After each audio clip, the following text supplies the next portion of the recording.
হয়েছে বলো, কি হয়েছে চাচি বলেন তো? বাবা দেখেন, সেই কত আগে এই জিনিস নিয়ে আর সেই জিনিস দখলে আছে, এখনো আছে। আর এখন ঘর বাঁধিল, ঘরটা জলে পড়ে গেছে আর বাঁধতে পারেনি। সে খুঁটি টুটি ডুইছে সেখানে, তাই উনি জমি নিয়েছে। কে কে নাম বলো। ইসমাইল জমি কিনেছে। আপনার নাম বলেন, নাম কি? দখল দিচ্ছে কারা? ইসমাইল। ইসমাইল কি চাচ্ছেন আপনারা, কি চাচ্ছেন? যেখানে কিনে সেখানে সুষ্ঠু বিচার চাচ্ছেন কিনা? হ্যাঁ, ওই যেখানে কিনেছি সেখানে নানি ওই দখল করতে চাই, কারণ আমার কিনেছি। কি চাচ্ছেন আপনারা, সুষ্ঠু বিচার চাচ্ছেন কিনা? আমরা সত্য বিচারই চাচ্ছি। হাসি দখল করতে শঙ্কর নদী উগলিয়ে পাচ্ছি, আমি ছাড়ান দিয়ে বসেছিলাম, তাই আবার এখন কাগজ হাতে দেখিয়ে আমি আগুছি। কে দখল দিচ্ছে? ও ইসমাইল জানে কিনিতে জুলুম আমি মারবো কাছে একদিন, তাই হাসপাতালে দিলাম এক রাত। আব্দুর রউফ, অ্যাসিস্ট্যান্ট প্রফেসর বাংলা এবং ইন্ডিয়ান 4 নম্বর বিদ্যানন্দঘাটি ইউনিয়ন বিএনপি সহসভাপতি। আমি এই গ্রামেরই সন্তান। তো যাই হোক, আসলে আপনারা এখানে যে সরজমিনে যেটা দেখলেন, এই জমিটা এখানে ক্রয় বিক্রয় হয়েছে।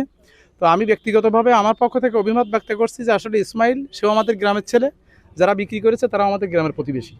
এখন এখানে ন্যায্য অধিকার হিসাবে ইসমাইল যেখানে জমি কিনেছে, ইসমাইল সেখানেই সে জমিটা পাবে এবং প্রয়োজনে সেটা আমরা সহযোগিতা করব, আমরা গ্রামবাসী। আর বলাই কাকা যে কথা বলছে, ওনার যে জায়গাটা উনি পাবে, এটা হচ্ছে আমার বক্তব্য। এই জন্য এখানে নিরপেক্ষ দৃষ্টিতে কোনো রকম যাতে বিশৃঙ্খলা না হয়, নিরপেক্ষ দৃষ্টিতে যে যেখানে মানে প্রাপ্যতার ঠিক সে সেখানে যাবে, এটা হচ্ছে আমার অভিমত।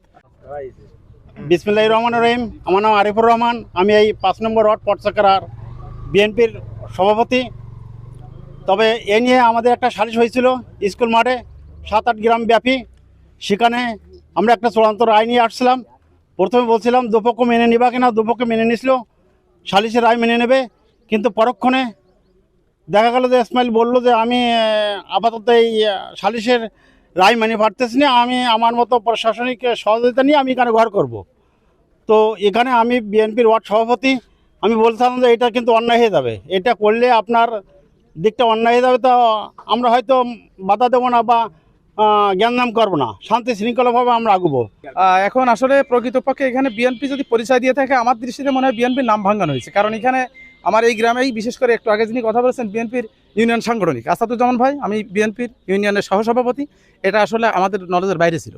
পরবর্তীতে যখন আসলে এই আমাদের প্রতিবেশী হিন্দু ধর্মের যে লোকগুলো আছে, নিরুপায় হয়ে যখন আমাদের কাছে গিয়েছে, তখন আমরা কাগজপত্রগুলো দেখেছি, দেখে সঙ্গে সঙ্গে কিন্তু আসলে এর প্রতিকার করার জন্য আমাদের পক্ষ থেকে নিরপেক্ষ দৃষ্টিতে সামনের দিকে আগাচ্ছি। এখানে আমাদের কাছে ইসমাইলের শত্রু না, এনারা আমাদের শত্রু না। এই জন্য যদি কেউ বলে থাকে এটা ইউনিয়ন বিএনপির নাম ভাঙাচ্ছে, আমার মনে হয় আসলে প্রকৃতপক্ষে ইউনিয়ন বিএনপির যারা পদাধারী লোক, তারা কিন্তু এখানে এসে কেউ যে ঘর তৈরি করে দিয়েছে এবং সামনে থেকে লিড দিয়েছে, এটা আমার জানা নেই।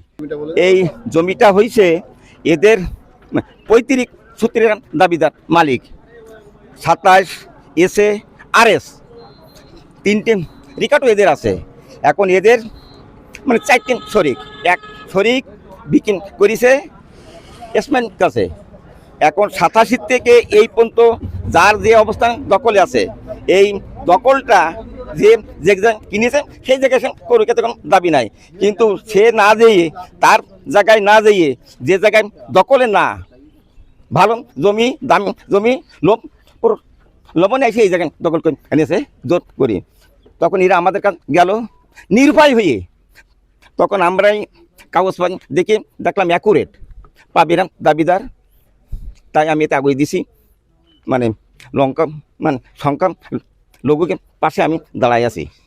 এটা আমার নৈতিক দায়িত্ব, হকের পরে থাকতে হবে, এইটাই আমার দায়িত্ব। এবং আমার এই কাজ করাতে আমার বিএনপি দলের ভাবন ক্ষুণ্ণ হয়ে গেছে। এখান থেকে কয়েকদিন আগে, প্রায় 15 দিন আগে আমাদের এই বিষয় নিয়ে, এই জমি দখল দিয়ে বিষয় নিয়ে আমরা এই স্কুলের মাঠে আমরা মিটিং করি।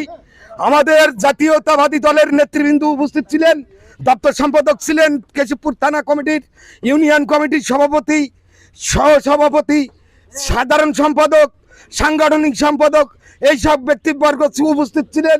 তাদের উপস্থিতিতে আমাদের সিদ্ধান্ত হয় এই জমি পরবর্তীতে মাপ হবে, মাপ হয়ে সিদ্ধান্ত নিয়ে হবে কার জায়গায় কে যাবে। তখন দেখে শুনে মাপ জপ করিয়ে বুঝ করা হবে।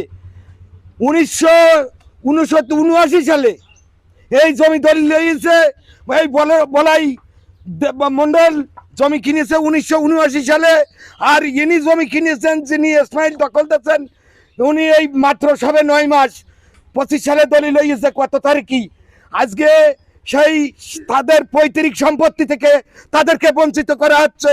আমরা সেদিনকে এখানে সবাই একত্রিত ঘোষণা দিয়ে আমরা বাড়ি গেছিলাম, অথচ দেখা গেল কিছুক্ষণ মানে 2 দিন পরে জোর পূর্বে সেখানে জবরদখল ঘর উড়াই দিল, এবং সামনে একটা ঘর ছিল তার 2 দিন পর সেও ঘরও ভেঙে দিল। এটা আমি পূজা পরিষদের সাধারণ সম্পাদক হিসাবে আমি এই কথাগুলো বললাম। আমার সভাপতি আসতে পারেছিল না, আমি আইছিলাম ওই দিন। আমার আইন বিষয়ক সম্পাদক রবীন কুমার ঘোষ উনি আমার সঙ্গে ছিলেন। আমরা পূজা পরিষদের এই 2 জন লোক ছিলাম। এখন কি চাচ্ছেন?